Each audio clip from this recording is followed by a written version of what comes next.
ہمارے آقا و مولا حضور پر نور شافع یوم النشور صلی اللہ تعالیٰ علیہ وآلہ وبارک وسلم، حضور بھی خوش ہوتے ہیں حضور کے دشمنوں سے دشمنی کی جائے،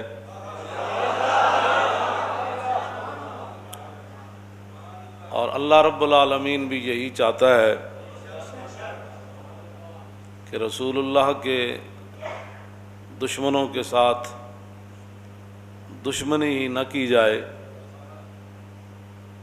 بلکہ ان کی مرمت بھی کی جائے۔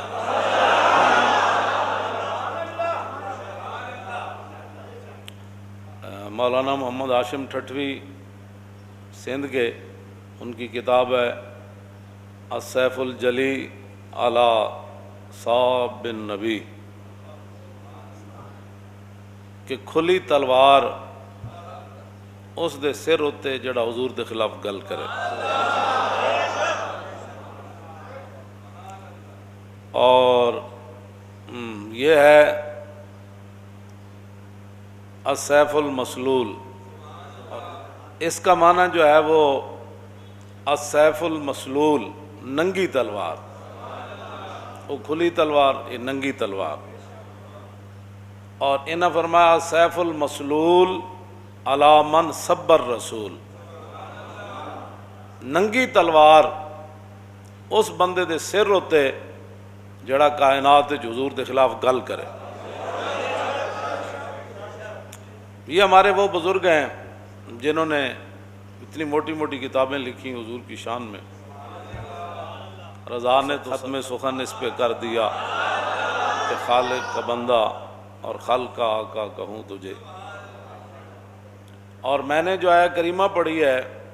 سورہ مجادلہ کی، اللہ رب العالمین نے فرمایا ان الذین یحادون اللہ ورسولہ،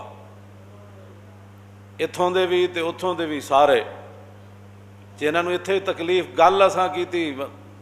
فرانس دے خلاف، تے اتھے تکلیف کیوں ہوئی؟ انشاءاللہ یہ تکلیف تہاڈیاں نسلاں تک بھی رہے، تہاڈیاں نسلاں بھی بدبودار ہون۔ ہوتے کہاں خلیل و بنا کعبہ و منا، لولاک والے صاحبی سب تیرے گھر کی ہے، اور مولا علی نے واری تیری نیند پر نماز، اور وہ بھی اثر جو سب سے اعلیٰ خطر کی ہے، بلکہ صدیق غار میں جان ان پہ دے چکے، اور حفظ جان تو جان فروز غرر کی ہے۔ ہاں تو نے انہیں جان دی انہیں پھیر دی نماز، پر وہ تو کر چکے تھے جو کرنی بشر کی ہے۔ ثابت ہوا کہ جملہ فرائض فروع ہیں، اصل الاصول بندگی استاجور کی ہے۔ آگ جل رہی ہوئے جس دے بارے اللہ رب العالمین نے فرمایا قلنا یا نار کونی بردم و سلام علی ابراہیم، وہ آگ جل رہی ہوئے تے آگ دے شعلے بلند ہو رہے ہون، وہ تو پرندے بھی جل جان گزر دیاں، لیکن گرگٹ دور بہ کے نبی دے بغض تے آ کے پھوک مارے، او دی پھوک نال اگ نو کچھ بھی نہیں سی ہونا، لیکن انہیں جناب ابراہیم دے بارے اپنے بغض دا اظہار کیتا۔ اور مولانا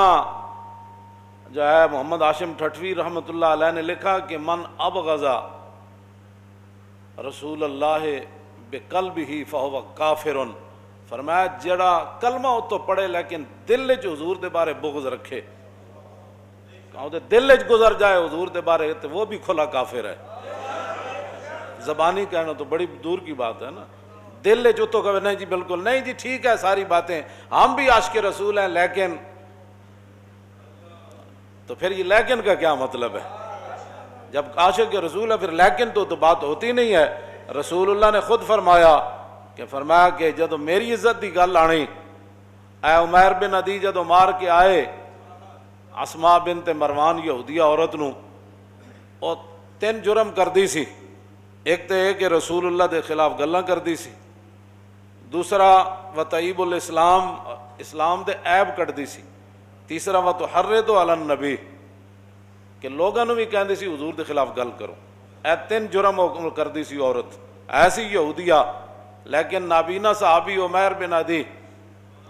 جدو آپ نو پتہ چلیا تو آپ نے پھر نظر منی، انہوں نے کہا یا اللہ تیرے حبیب گئے ہوئے بدر وچ، تے جدوں رسول اللہ واپس آن گے نا تے میں اس عورت نو قتل کر دیاں گا۔ اس واسطے جنہاں نو اللہ تعالیٰ نے فرمایا نا ان شر الدواب عند اللہ الصم البکم الذین، فرمایا جانوروں میں سے سب سے بدترین جانور وہ ہیں وہ کافر۔ ہاں یہ تو کہتے ہیں نا انسانیت کی بات کرو، میں نے کہا تھا یہ تو قرآن کہتا ہے، یہ سورہ انفال انہوں نے نصاب سے نکالی اس لیے تھی کہ اللہ رب العالمین نے فرمایا ان شر الدواب عند اللہ الصم البکم الذین لا یعقلون، فرمایا میرے حبیب سارے جانور کائنات تھے انہاں تو بدترین جانور ہوئے کہ جڑا اللہ رسول دی گل سنے نہیں۔ ہاں ان شر الدواب الصم البکم، تے بہرے بھی ہیں تے نال گنگے بھی ہیں تے نال انہاں دے دماغ بھی گندن، انہاں دی سوچ ہی گندی ہو گئی۔ وَلَوْ عَلِمَ اللَّهُ فِيهِمْ خَيْرَ اللَّهُ أَسْمَعَهُمْ إِنَّكَ لَا تُسْمِعُ الْمَوْتَى ہے نا، اللہ نے قرآن میں فرمایا میرے حبیب تسی مردے نو نہیں سنا سکتے۔ بعض لوگوں نے یہ آیت چک کے تے انبیاء اور رسولاں دے بارے اور اولیاء دے بارے چک کے لے گئے کہ جی بندہ مر جائے تے تسی مردے نو نہیں سنا سکتے، مردے تو مراد ہے کافرن چلتے پھردے مردے جڑے۔ آگے اللہ نے کیا فرمایا، وہ اس آیت کو یہ پھر تب سمجھ آئے گی۔ اللہ نے فرمایا وَلَوْ عَلِمَ اللَّهُ فِيهِمْ خَيْرَ اللَّهُ أَسْمَعَهُمْ وَلَوْ أَسْمَعَهُمْ لَتَوَلَّوْا وَهُمْ مُعْرِضُونَ۔ اے گل ہے جڑی میں ہمیشہ کرنا کہ ساڑھے واسے چے گل نہیں ہے کہ کسی دے اندر پا دے یہ گل ناموس رسالت دی یا انہوں سمجھ آ جائے۔ فرمایا میرے حبیب جانوراں جو سب تو بڑے جانور کافرن، فرمایا اگر اللہ ان میں کوئی بہتری دیکھتا نا اپنی شان کے مطابق تو پھر اللہ آپ کی بات ان کو سنوا دیتا۔ وَلَوْ عَلِمَ اللَّهُ فِيهِمْ خَيْرَ اللَّهُ أَسْمَعَهُمْ، اگر اللہ ان میں کوئی بہتری جانتا تو پھر اللہ آپ کی بات ان کو سنوا دیتا۔ جو ساڑھی گل کسی نو کیویں سمجھ آ سکتی جی، جڑا ہووے رسول اللہ نال دشمنی رکھن والا تے ہووے یہود و نصارا دا ایجنٹ، انہاں دا بتے خور ہووے، انہوں ساڑھی گل کی سمجھ آنی کہ مولانا کون سی ناموس رسالت پر بات کر رہے ہیں، انہیں یہ بات سمجھ نہیں آ سکتی۔ اللہ نے فرمایا وَلَوْ عَلِمَ اللَّهُ فِيهِمْ خَيْرَ اللَّهُ أَسْمَعَهُمْ وَلَوْ أَسْمَعَهُمْ لَتَوَلَّوْا وَهُمْ مُعْرِضُونَ۔ میرے حبیب ان میں کوئی خیر تو ہے نہیں، اگر کوئی خیر ہوتی تو اللہ ان کو آپ کی بات سنوا دیتا، ان کے کانوں تک چلی جاتی، ان کے دماغ تک وہ بات چلی جاتی۔ وَلَوْ أَسْمَعَهُمْ لَتَوَلَّوْا وَهُمْ مُعْرِضُونَ۔ اللہ نے فرمایا جی آپ دی گل انہوں نے سنا بھی دیندہ تاں بھی انہاں نہیں سی مننا، بس گل ختم ہو گئی۔ نہیں تینوں سمجھ آتی تو پھر ساڑھے گاٹے کیوں لگدا، جے نہیں سمجھ آندی تو پھر تانوں وہ تو سمجھ آ گئی، یہود و نصارہ دیاں گلاں تانوں سمجھ آ جاندیاں، گستاخان رسول دیاں آ جاندیاں، گستاخان صحابہ دیاں آ جاندیاں، اور ختم نبوت منکرین دیاں گلاں تانوں سمجھ آندیاں، انہاں نال تسی کھڑ کے فوٹو بھی چھکاندے ہو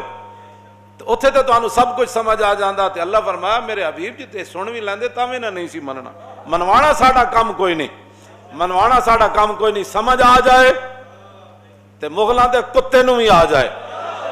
جے نہ آ جائے تے کلمہ پڑھ کے بھی نہ آوے اور اس ملک بھی نہ آوے جڑا ملک بڑے ہی حضور دے نہ ہوتے ہو۔